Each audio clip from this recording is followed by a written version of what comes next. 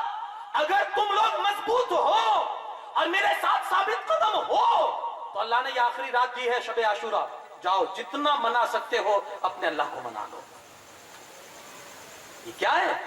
جب مصیبت آپ کو اللہ سے قریب کرے تو سمجھ لینا یہ مصیبت آپ کے لیے آزمائش امتحان ہے۔ اللہ اپنے قریب کرنا چاہتا ہے، اللہ اپنے، اور جو مصیبت آپ کے لیے زحمت ہوگی، آپ کے گناہ کی وجہ سے ہوگی، وہ مصیبت آنے کے باوجود بھی آپ اللہ سے دور جائیں گے، ہے نا؟ یہ کورونا میں کیا ہوا؟ 14 دن ملے تھے، کتنی نمازیں پڑھی؟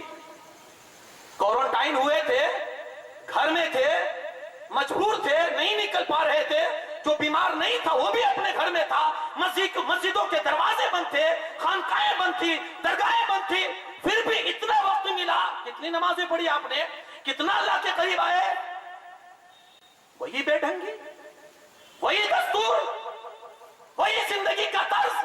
مطلب یہ مصیبت ہمارے لیے آزمائش نہیں، گناہ کے یہ گناہوں کی وجہ سے آئی تھی۔ ہمارے کرتوت اور ہمارے کرائم کی وجہ سے. تو یہ اب امام حسین کے سامنے مصیبت آئی, میرے آقا حسین نے صبر بھی کیا, اللہ سے قریب بھی ہوئے, اتنا قریب ہوئے. آج اگر کوئی عام بندہ ایک مصیبت پر صبر کرتا ہے نا, تو اللہ کے یہاں سے اس کو یہ پھل ملتا ہے, یہ جزا ملتی ہے, یہ اجر ملتا ہے. اللہ ایک مصیبت پر صبر کرنے والے کو ایک جنت عطا فرماتا ہے.